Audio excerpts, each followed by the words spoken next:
The Whitmore mansion smells like money.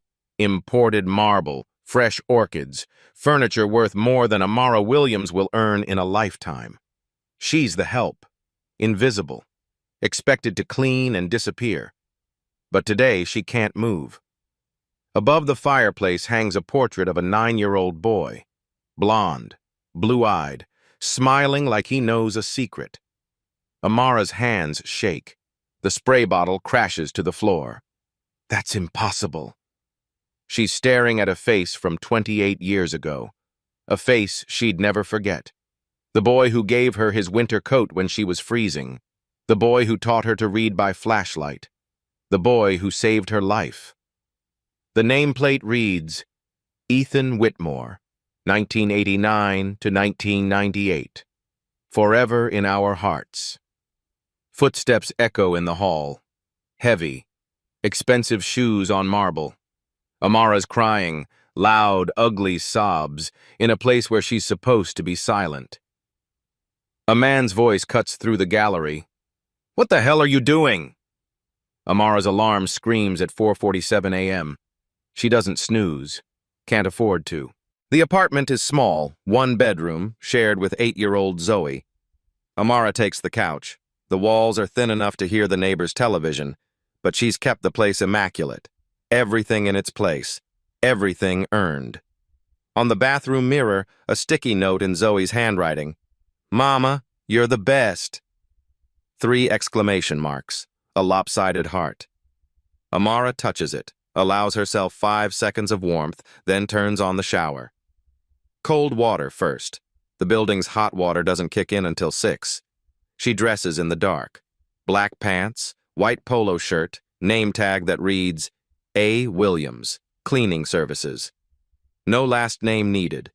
The help doesn't need full names.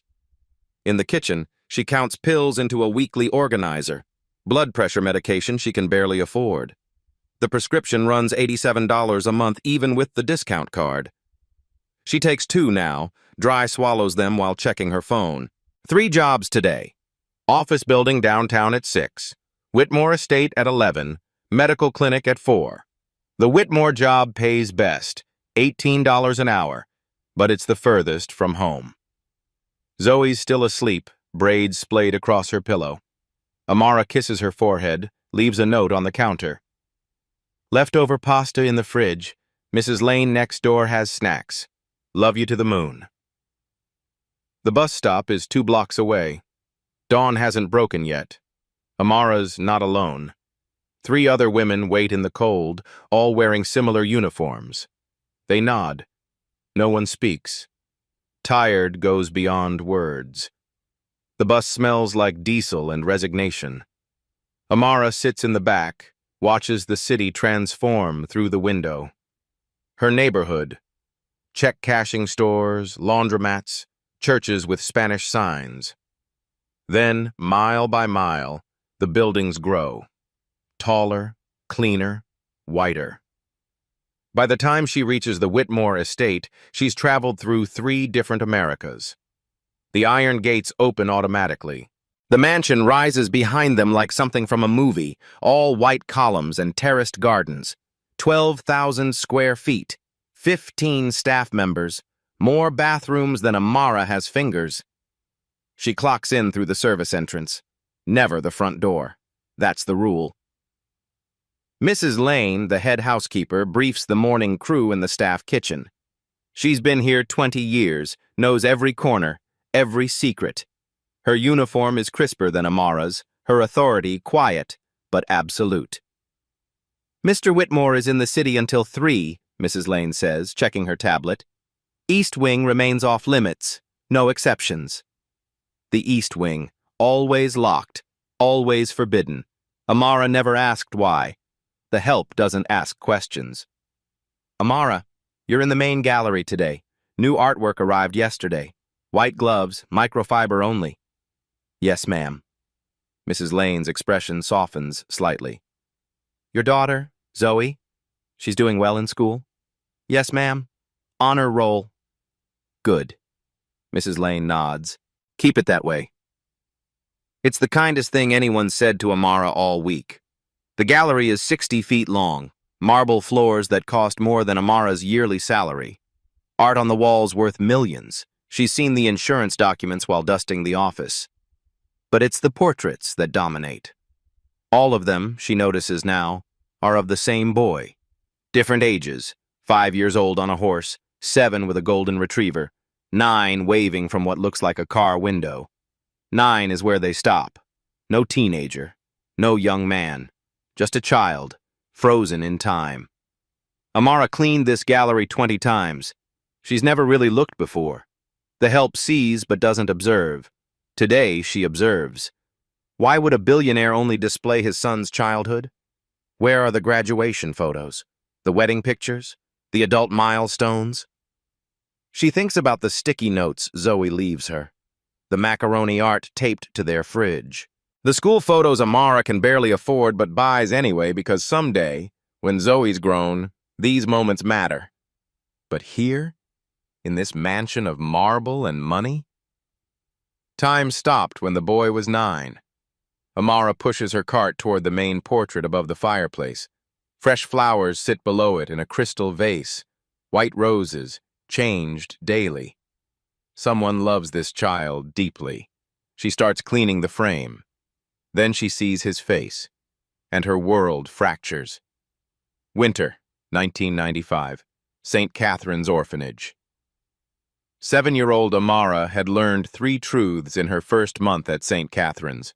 1. The radiators in the north wing didn't work. Sister Margaret said they'd be fixed by Christmas. It was already January. 2. If you were small and quiet, the older kids took your food.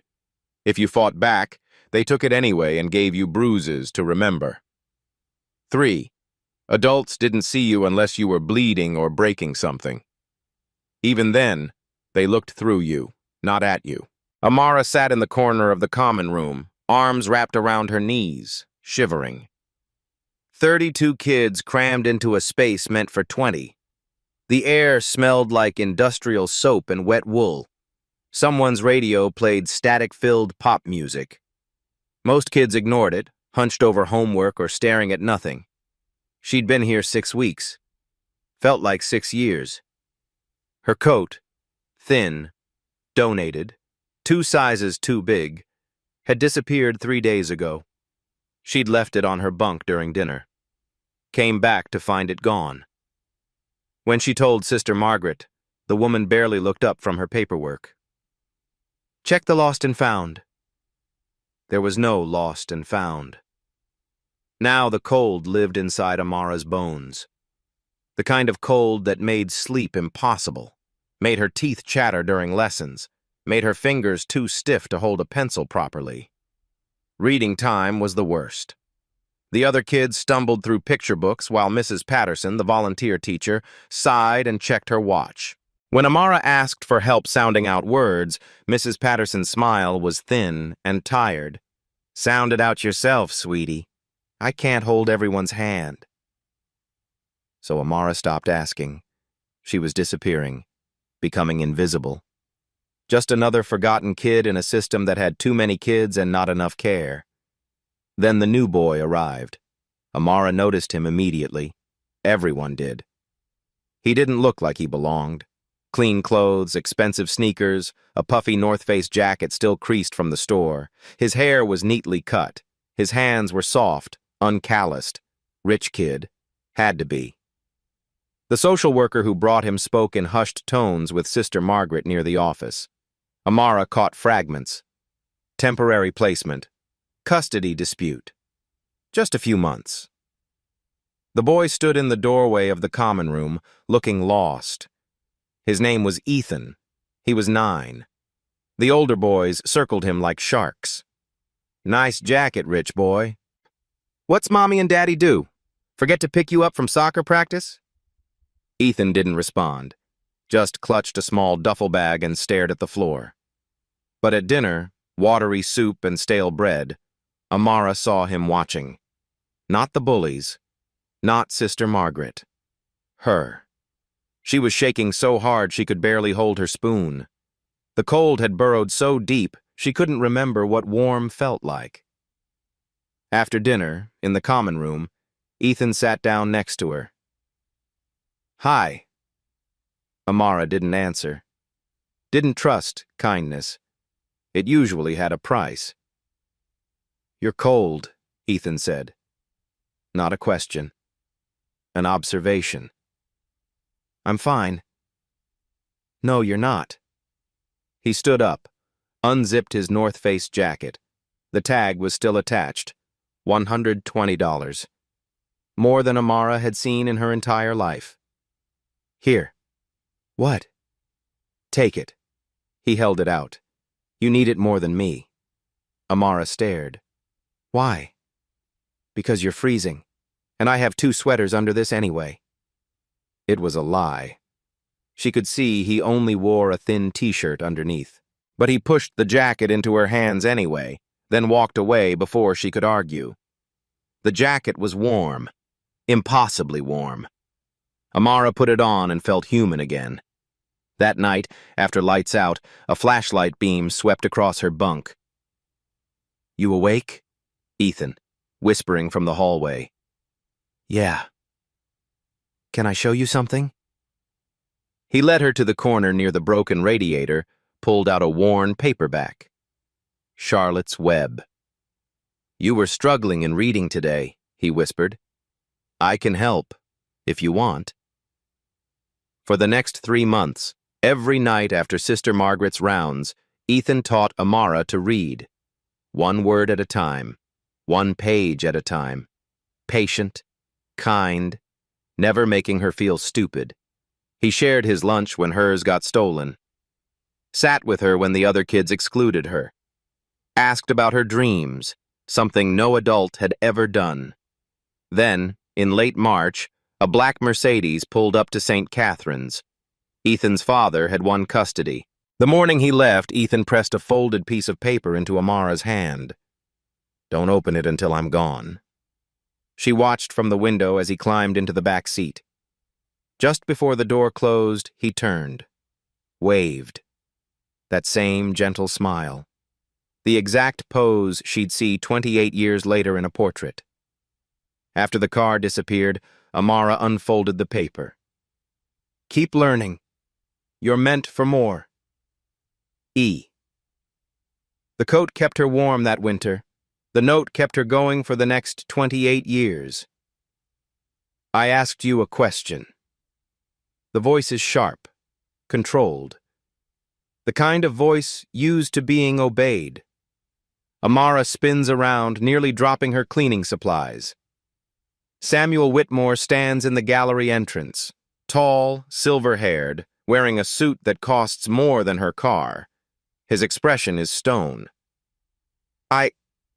I'm sorry, sir. I didn't mean..." "This area was supposed to be finished an hour ago." His eyes narrow. "And you're crying. On my son's portrait." Amara wipes her face quickly, smearing tears across her cheek. Her hands won't stop shaking. She needs this job. Zoe needs this job. "I apologize, Mr. Whitmore. It won't happen again." That's not an answer. He steps closer, and Amara instinctively steps back. "Why are you crying?" The lie forms on her tongue. Allergies, personal problems, nothing, sir. But when she looks up at the portrait, at that 9-year-old face, the truth spills out. "I knew him." Samuel freezes. "What?" "Your son, Ethan." Amara's voice cracks. "I knew him when he looked exactly like that." For 3 seconds, Samuel Whitmore says nothing. His face shifts. Confusion, then something harder. Defensive. "That's impossible." St. Catherine's Orphanage, winter of 1995. He was there for 3 months. The words tumble out now, unstoppable. "He gave me his coat. Taught me to read. Stop."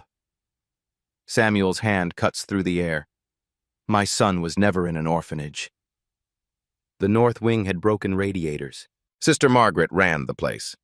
The lunch trays were blue plastic, chipped on the edges. Every Thursday was macaroni day, but they never had enough cheese, so it was just noodles and... How do you know these things? Amara meets his eyes, sees the cracks in his armor. Because I was there, Mr. Whitmore. I was 7 years old. Ethan was 9. He looked exactly like he does in that painting. Exactly. Samuel's jaw tightens. He turns away, stares at the portrait of his son. When he speaks again, his voice is quieter, almost broken. My wife. She had psychiatric issues. There was a custody battle. He swallows hard. Ethan was in foster care for 3 months while the courts decided. We agreed never to speak of it. He came home and we moved on. He was kind to me there, Amara whispers. The kindest person I'd ever met. He never told me. Samuel's hand rises toward the portrait, then falls. He never told me he helped anyone. After he came home, he stopped talking about that time entirely. I assumed he wanted to forget. The silence stretches between them. 2 strangers, separated by wealth and power and race, connected by a 9-year-old boy in a painting. Finally, Samuel turns back to her. You're Amara Williams, the new estate manager candidate. Mrs. Lane mentioned you. I clean, sir. Mrs. Lane doesn't mention people unless they're exceptional. He studies her face. My son gave you his coat. I still have it. And the note he left me. Amara's voice steadies. It said, keep learning. You're meant for more. Something shifts in Samuel's expression. Recognition. Regret. Show me. Amara pulls out her wallet with trembling fingers. Inside, protected by a plastic sleeve, is a piece of paper. Worn, creased, 28 years old. She hands it to Samuel. His hand shakes as he reads the faded pencil marks. His son's handwriting from age 9. The last age when they were close. This is real, Samuel whispers. Yes, sir. He looks at her, really looks at her, for the first time. Come to my study. We need to talk. Samuel Whitmore's study smells like old money and older grief.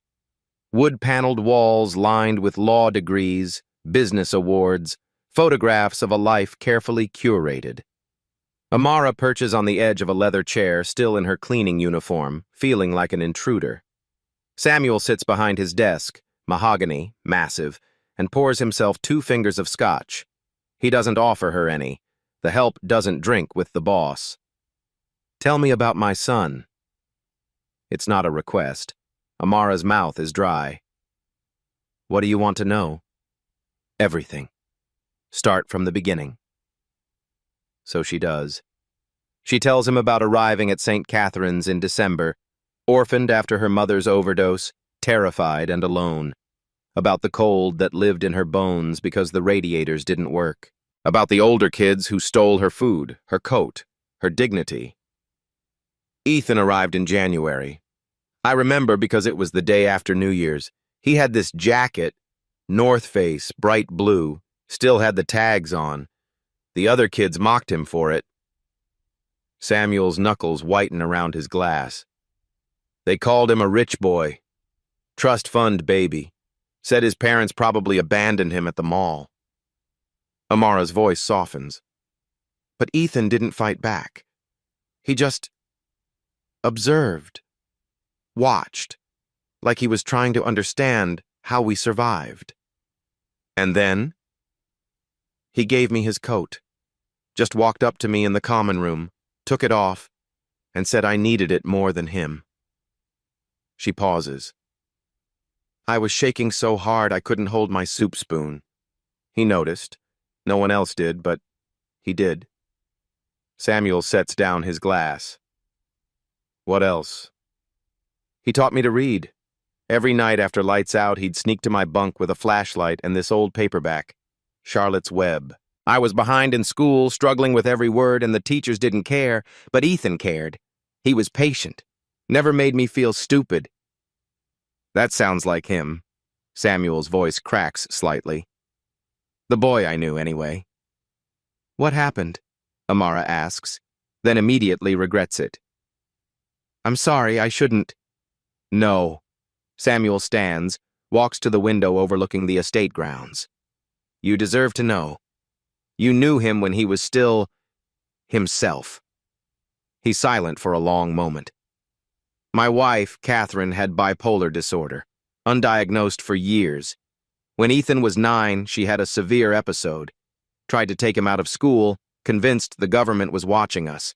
I filed for emergency custody. She fought back. It got ugly. Samuel's reflection in the window looks 20 years older. Social services placed Ethan in foster care while the courts decided.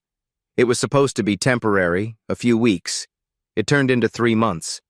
By the time I got him back, he was different, quieter. Wouldn't talk about what happened there. He talked to me, Amara says softly. Yes, but not to me. Samuel turns back to face her. After he came home, I tried everything. Therapy, family trips, new school. Nothing worked. By the time he was 10, we were strangers living in the same house. The pain in his voice is raw, real. When he turned 18, he told me he was majoring in social work. Not business, not law, social work. Samuel laughs bitterly. We had a fight. I said if he wasn't going to take the family business seriously, he could pay his own way. So I cut him off. Amara's chest tightens. He didn't call. Didn't ask for money. Just disappeared into his own life. We'd see each other at Christmas, maybe. Stiff conversations. Forced smiles. The lawyers handled his trust fund. I handled the business. We both pretended it was fine. How long? 5 years. Samuel's voice drops to a whisper. 5 years of silence. Then a police officer knocked on my door at 2 a.m. Car accident. A drunk driver ran a red light. Ethan died at the scene. He was 25. The study feels too small suddenly, too full of regret. I'm sorry, Amara whispers. I buried him without knowing who he'd become. His friends spoke at the funeral, people I'd never met. They told stories about his volunteer work, his advocacy for foster kids, his dedication to helping people the system forgot.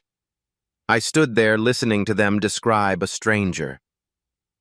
Samuel moves to his desk, opens a drawer, pulls out a small frame, a photograph of 9-year-old Ethan, grinning at the camera.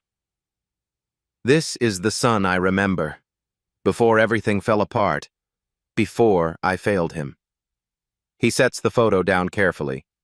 I have his portrait in every room of this house, all of him as a child, because that's the only version of my son I actually knew. Amara reaches into her wallet, pulls out the worn note. He wrote this before he left St. Catherine's. I've carried it every day for 28 years. Samuel reads it again, his thumb tracing the faded pencil marks. Keep learning. You're meant for more. E. He believed in me when no one else did, Amara continues.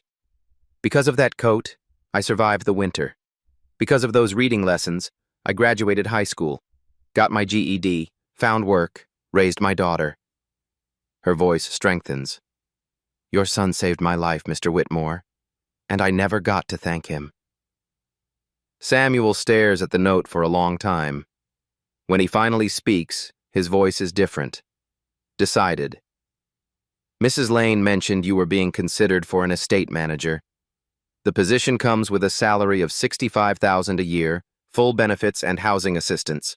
I'm offering it to you. Effective immediately. Amara's breath catches. Sir, I'm not qualified. You knew my son. The real version. The 9-year-old who gave away his coat and taught kids to read by flashlight. Samuel meets her eyes. That boy would want me to help someone he helped. And maybe Maybe by helping you, I can understand him better. I don't know what to say. Say yes.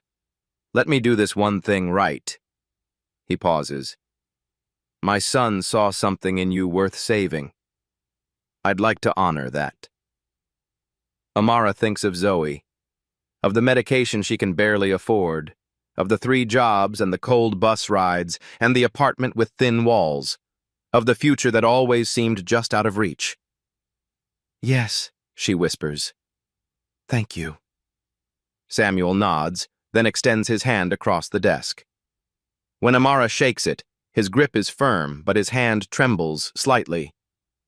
Welcome to the Whitmore estate, Ms. Williams. Officially. As Amara leaves the study, she glances back. Samuel has returned to the window, staring out at the manicured grounds, one hand pressed against the glass. He looks like a man trying to find his way back to a son he lost twice. Once when the boy grew up, once when the man died. 3 weeks later, Amara signs the lease on a 2-bedroom apartment. Real bedrooms. Hot water that works. Windows that don't rattle in the wind. Zoe gets her own room for the first time in her life. She stands in the doorway, eyes wide, and whispers, "This is really ours? Really ours, baby." That night, Amara sleeps in an actual bed and wakes up without her back screaming. Small mercies feel like miracles. The Whitmore estate feels different now, too. Mrs. Lane trains her on inventory management, staff scheduling, vendor negotiations. The work is challenging, but Amara absorbs everything like she once absorbed reading lessons by flashlight. "You're a quick study," Mrs. Lane says, approval warming her usually stern voice. Samuel calls her into his study occasionally, not for work, for memories. "What did Ethan like to eat?" he asks one afternoon. "Peanut butter sandwiches. He'd trade anything for them." Samuel writes this down in a leather journal, building a portrait of his son from scattered pieces. Another day. Did he have friends there? He was kind to everyone, but he spent most of his time with me and this other boy, Marcus, who had asthma. Ethan would make sure Marcus got his inhaler during activities. Samuel's pen pauses. I never knew he did that. You never asked him, Amara says gently. The East Wing remains forbidden, but one afternoon while retrieving supplies, Amara notices the door slightly ajar. She peeks inside. Ethan's childhood bedroom, untouched, frozen at age 9. Star Wars posters, Lego sets, a small desk with pencils still in the cup holder. It's a shrine to a boy who stopped existing 30 years ago. Amara closes the door quietly. Later that week, she's reviewing vendor contracts when she hears voices from Samuel's study. The door is cracked. You're trusting her awfully quickly. A man's voice. Unfamiliar. Sharp. Gerald, she knew Ethan. So she claims. Samuel, she's a cleaning woman with a convenient story. You're grieving. People exploit that. I've seen proof. An old piece of paper, please. Gerald Ashford's tone drips skepticism. I'm just saying, watch yourself. You barely know this woman. What do you really know about her background? Amara moves away before she hears Samuel's response.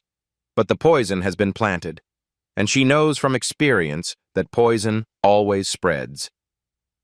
Amara finds the box on a Thursday. She's organizing storage in the East Wing. Mrs. Lane finally granted her access after Samuel approved it. Most of the space is exactly what she expected.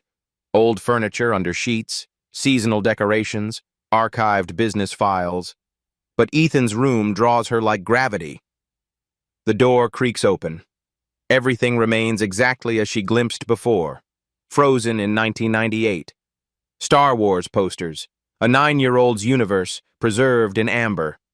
The closet holds small clothes on hangers, shoes that would fit a child, and on the top shelf, pushed far back, a lockbox.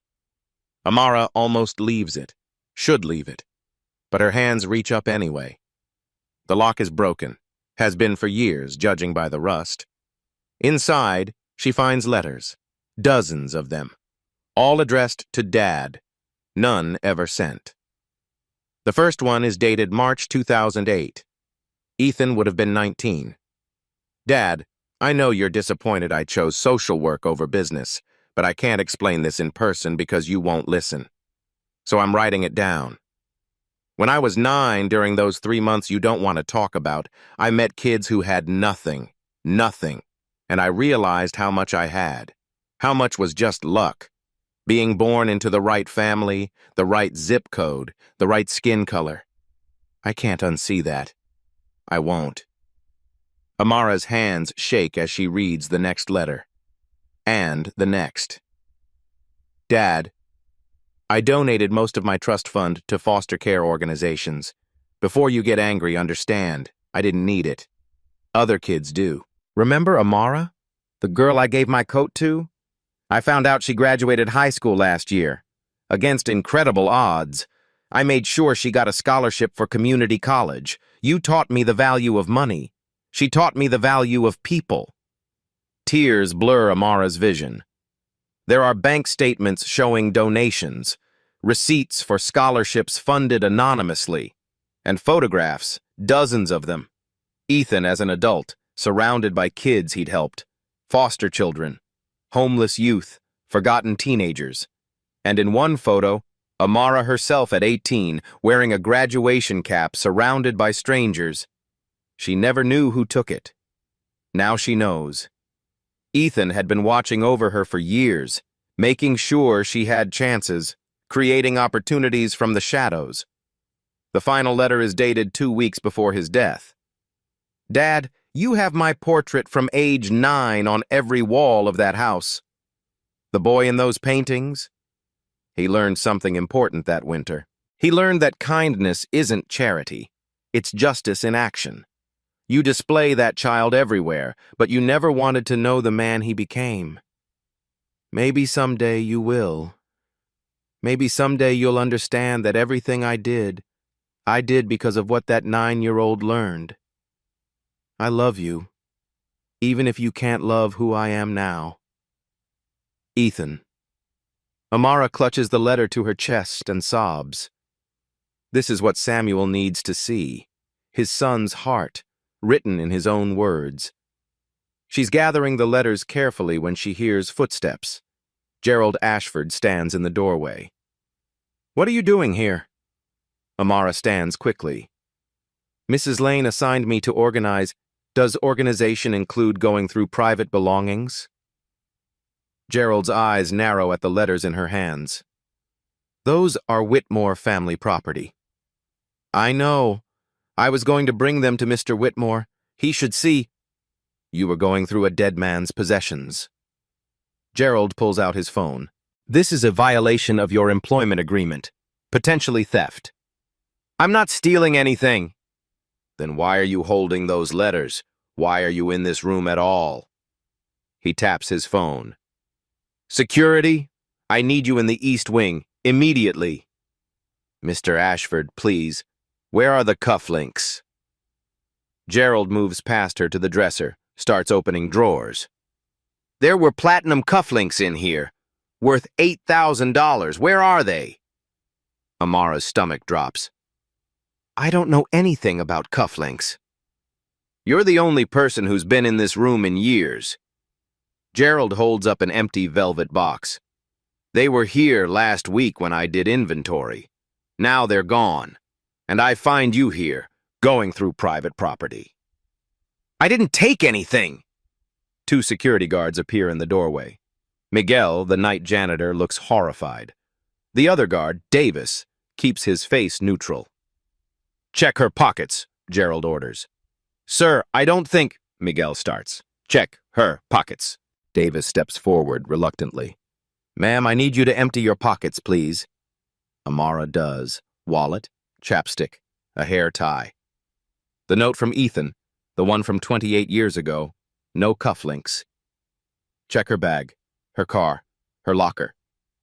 Gerald's voice is ice. Call the police. I want her arrested for theft. Mr. Ashford, this is extreme, Miguel protests. Are you questioning me? Miguel falls silent. Amara's world tilts. Please, call Mr. Whitmore, he'll understand. Mr. Whitmore is in meetings in Manhattan until 7. He left me in charge. Gerald smiles, and it's a predator's smile. You've exploited his grief long enough. The police arrive in 20 minutes. By then, Gerald has assembled the entire household staff in the foyer. Mrs. Lane stands rigid, face unreadable. Other staff members whisper, stare. Amara's humiliation is public, deliberate. The officers are professional but cold. They've seen this before, minority staff accused of theft by wealthy employers. The presumption of guilt hangs heavy. Ma'am, put your hands behind your back. The handcuffs click. Cold metal. Watching eyes. Mrs. Lane finally speaks. This is wrong. Evidence suggests otherwise, Gerald says smoothly. Amara is walked out through the front door, not the service entrance. The door she was never supposed to use. Her exit is a spectacle. In the police car, she thinks of Zoe. Her daughter will be home from school in an hour, expecting her mother. Instead, she'll find a neighbor's note and questions she's too young to understand. At the station, the questions are routine, boring, crushing. You recently received a promotion, correct? Yes, but from cleaning staff to estate manager. Significant pay increase.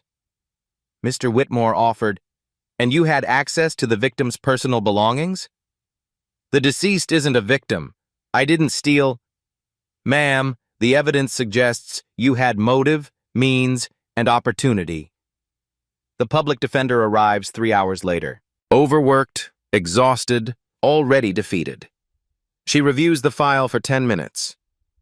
They have security footage of you entering the East Wing, financial records showing you have student loan debt.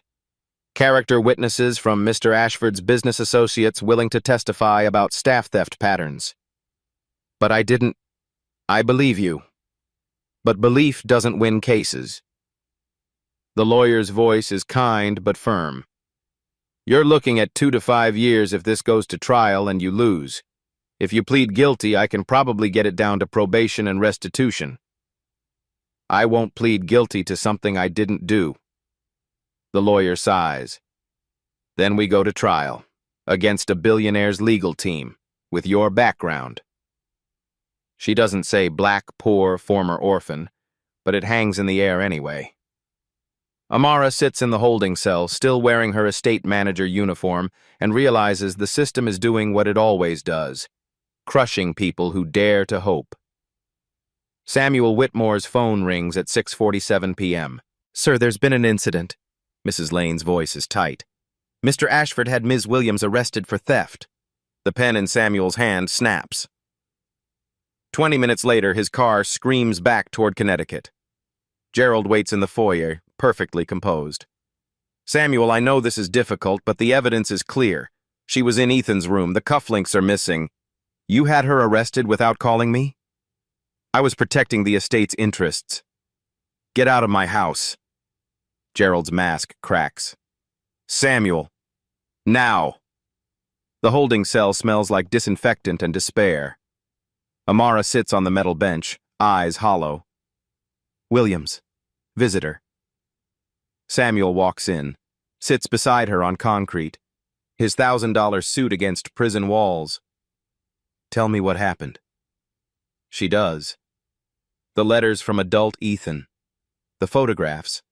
The proof that Ethan had watched over her for years, creating opportunities from shadows.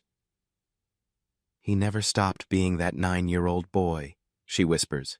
He never stopped believing in kindness. Samuel's voice breaks. Where are the letters? Gerald took them. Of course he did. Samuel pulls out his phone. I'm hiring an investigator. We're proving you're innocent.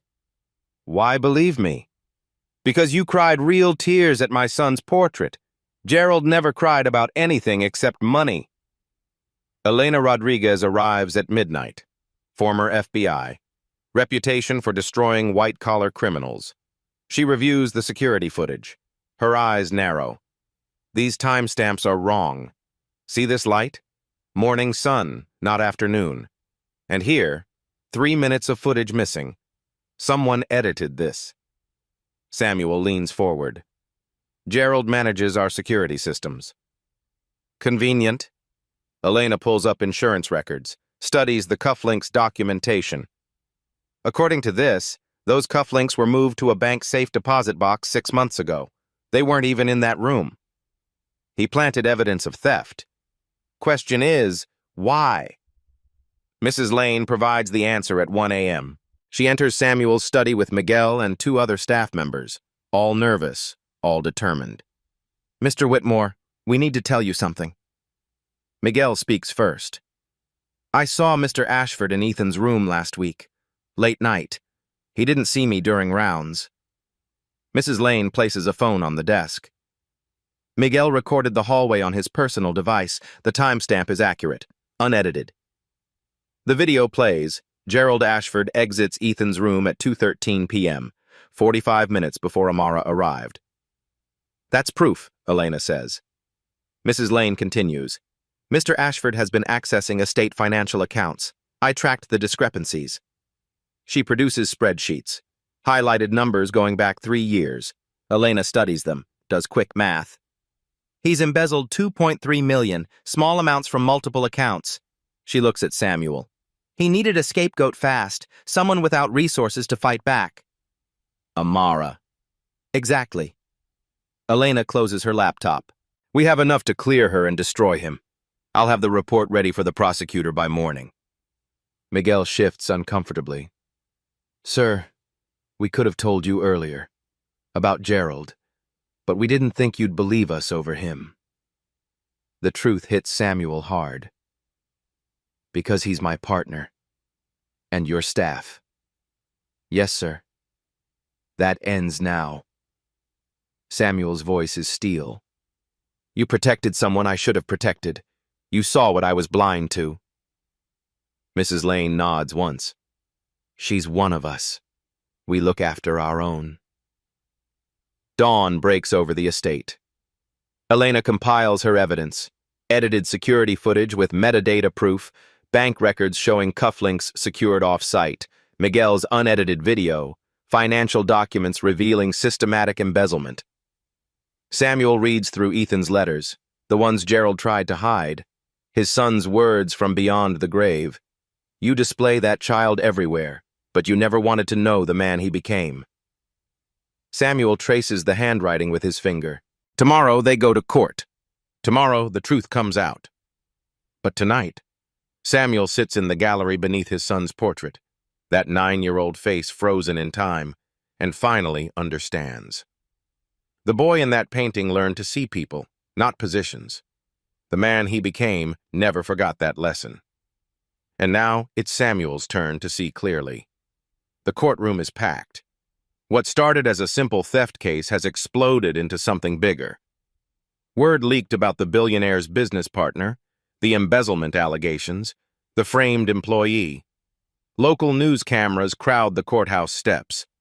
Amara sits at the defense table in clothes Mrs. Lane brought her, a simple blue dress, professional but not expensive. Her court-appointed lawyer has been replaced by a sharp woman in a power suit, paid for by Samuel Whitmore. Across the aisle, Gerald Ashford radiates confidence. His legal team, 3 attorneys in matching navy suits, whisper strategies. He glances at Amara once, his smile thin and cold. The judge enters. Everyone rises. Be seated. We're here for the preliminary hearing in the matter of Connecticut v. Williams. Theft charges. I understand there are new developments? Amara's attorney stands. Yes, Your Honor.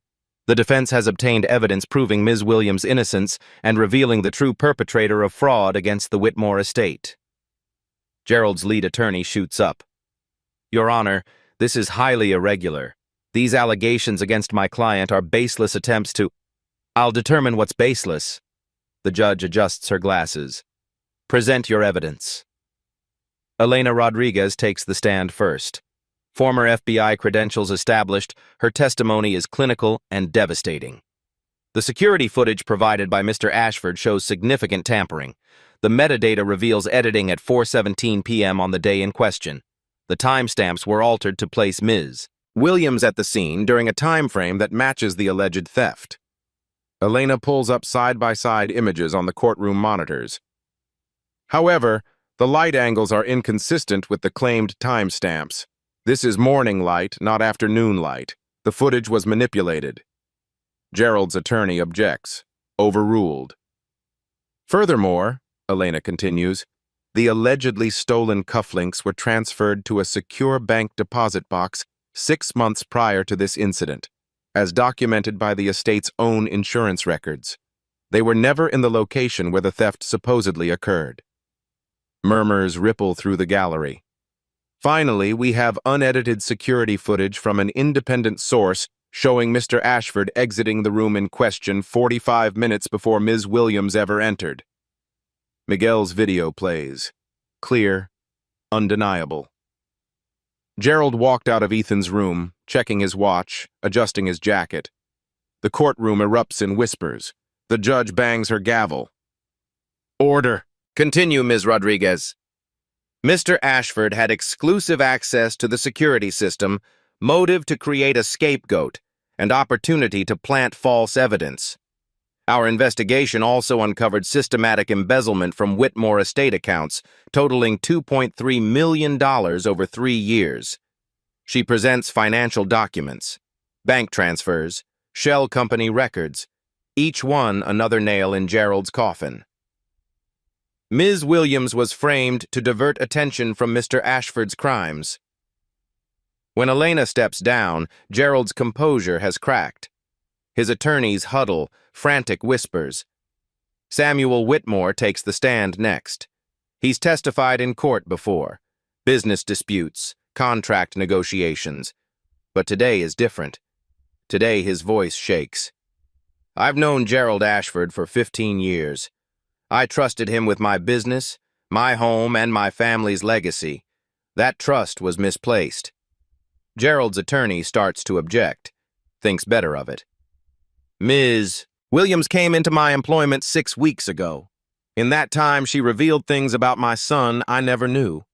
Things I should have known but was too proud, too stubborn, too wrapped up in my own grief to see. Samuel pulls papers from his jacket pocket. Letters, worn at the edges. My son, Ethan, died 5 years ago.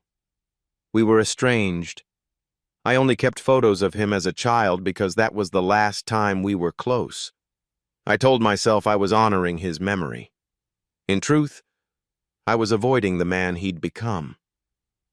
His voice catches. Ms. Williams found letters Ethan wrote to me but never sent. Letters that show who he really was, what he believed, how he lived. Samuel unfolds one letter. The paper trembles in his hands. This one is dated 2012. Ethan was 23. He reads aloud. Dad, you taught me the value of money, but a girl named Amara taught me the value of people. When you have everything, the most radical act is to see those who have nothing. I learned that when I was 9. You have my portrait from that age on every wall, but you never wanted to know who I became after I learned that lesson. The courtroom is absolutely silent. Samuel's tears fall unchecked. My son spent his adult life helping people the system forgot, foster kids, orphans, people like Ms. Williams, who he met when they were both children. He followed her life, ensured she had opportunities, created pathways she never knew existed. He looks directly at Amara. Ms. Williams didn't steal from my family. She gave us back the truth about my son. Samuel turns to the judge, his voice steady now, strong. My son saw people, not positions. He saw worth where others saw nothing. And Ms. Williams, who survived poverty, who raised a daughter alone, who worked 3 jobs just to get by, she embodies everything my son believed in. Gerald Ashford tried to destroy her because she represented something he couldn't understand. Human decency. The judge's expression softens almost imperceptibly. When Samuel steps down, he walks past Gerald's table. Doesn't even look at him. Gerald's attorney makes a desperate play. Character witnesses. Business associates who testify about staff theft patterns, about the challenges of managing household employees, about the unfortunate reality of opportunistic workers. Each testimony drips with barely concealed classism and racism. The judge's face grows stonier with each word. Finally, she's had enough.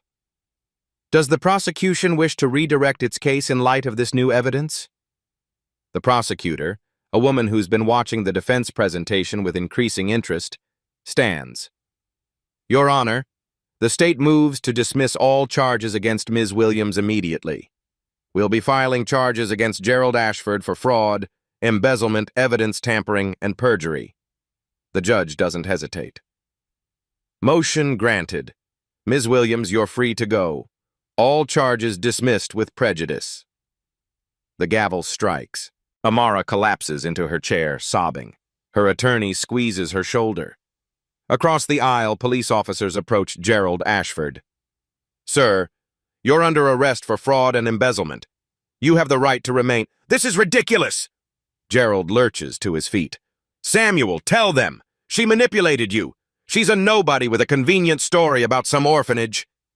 Samuel's voice cuts through the courtroom. That nobody knew my son better than you ever did.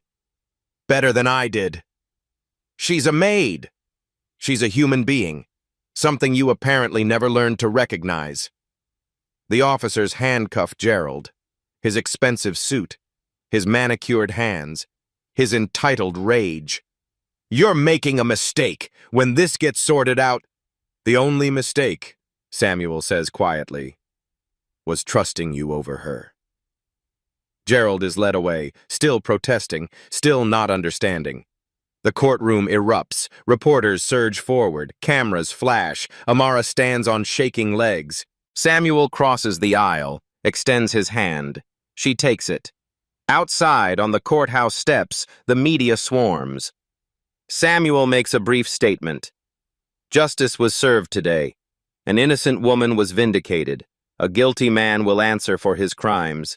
And I learned what my son tried to teach me years ago. Character isn't determined by bank accounts or last names. It's determined by how we treat people when there's nothing to gain from kindness. A reporter shouts, "What happens now?" Samuel looks at Amara. Now we honor my son's legacy the right way. That evening, the story breaks nationally. Billionaire's son's secret life of charity revealed. Woman framed for theft exposes multi-million-dollar embezzlement. Orphanage kindness saves life 28 years later. Social media explodes. People who knew Ethan come forward with their own stories. A foster kid he helped get into college. A homeless teenager he found housing for. A single mother he anonymously paid rent for. Dozens of lives, all changed by quiet kindness. Samuel sits in his study, surrounded by letters from strangers thanking his son for help they'd received, and realizes Ethan touched more lives than he ever imagined. The boy in the portrait learned to see people. The man he became never stopped looking. 3 months later, the Whitmore Mansion's East Wing has been transformed. Ethan's frozen childhood bedroom now houses the Ethan Whitmore Foundation. The walls that held a 9-year-old's dreams now hold scholarship applications and hope. Amara Williams, executive director, stands at her office window. Behind her desk, the worn note from 1995, "Keep learning. You're meant for more." She did. She is. Today is the dedication ceremony. The grounds overflow with people. Media, donors, but mostly former foster kids, social workers, families Ethan helped. 50 teenagers from St. Catherine's Orphanage sit front row. Among them, Zoe, 8 years old, beaming with pride. Samuel takes the podium. My son died 5 years ago. I thought I knew him. I was wrong. His voice is steady. Ethan taught me that wealth without compassion is poverty, that seeing people, truly seeing them, is the most radical act of all. He looks at Amara. A woman came into my home 6 months ago. She was invisible, expected to clean and disappear, but she cried at my son's portrait and gave me back the son I'd lost twice. The crowd moves to the main gallery. 2 draped frames hang above the fireplace. Samuel pulls the first curtain. 9-year-old Ethan, forever smiling, the boy who learned to see people. He pulls the second curtain. The room gasps. Adult Ethan, 25, surrounded by children he'd helped, diverse faces, hopeful eyes, his smile unchanged, gentle, knowing, full of love disguised as secrets. Beneath both portraits, the boy who gave, the man who gave more. Samuel's voice breaks. I spent 15 years staring at the child. Today, I finally see the man. He's wearing something unexpected, a faded blue North Face jacket, too small, 28 years old. The coat. This jacket saved a life once. Now it represents all the lives we'll save together. Zoe steps forward. Samuel kneels. Zoe Williams, you are the first Ethan Whitmore scholar. Your mother survived because of my son's kindness. You'll thrive because we're continuing his work. Amara's tears fall. Joy, finally. Pure and earned. Later, alone in the gallery, Samuel and Amara stand before the portraits. He was watching over me for years, Amara whispers. He was better than me. Samuel touches the childhood frame. I kept this boy frozen because I couldn't face the man. A man who rejected everything I valued and embraced everything I'd ignored. He learned compassion by experiencing hardship. And I learned it by losing him. Samuel meets her eyes. Perhaps it's not too late to become who he believed I could be. You already are. They stand together, no longer separated by class or grief, connected by a 9-year-old boy who understood that kindness isn't charity. It's justice in action. The portraits watch over them. Both versions. The beginning and the continuation. A legacy that will outlive them all. 1 year later. Amara's office wall displays a map dotted with pins. Each one represents a life changed. 217 scholarships awarded, 50 families housed, countless futures rewritten. Zoe, now 9, sits at the small desk in the corner, sorting scholarship applications. Mama, this girl's essay is really good. She wants to be a doctor. Put it in the priority pile, baby. Through the window, Amara watches Samuel in the garden, talking with a group of teenagers from St. Catherine's. He volunteers there every Tuesday now, teaches financial literacy, listens to their dreams, sees them as people. The man is finally becoming who his son always believed he could be. Amara walks to the portrait gallery one last time today, both portraits side by side, the boy and the man. Different ages, same heart. She whispers to them both, "Thank you for seeing me when no one else did. Thank you for never forgetting."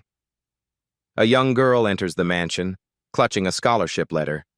First-generation college student, foster care survivor, eyes full of hope. Mrs. Lane greets her warmly. "Welcome to the Whitmore Foundation. Let me show you what's possible." The cycle begins again. One act of kindness, a coat given on a cold day 29 years ago, has now warmed hundreds of lives, and it's still spreading. If this story moved you, share it with someone who needs to believe in kindness again. Drop a comment telling us about a time someone's compassion changed your life. We read every single one. And subscribe to Blacktail Stories so you never miss stories that prove humanity still wins.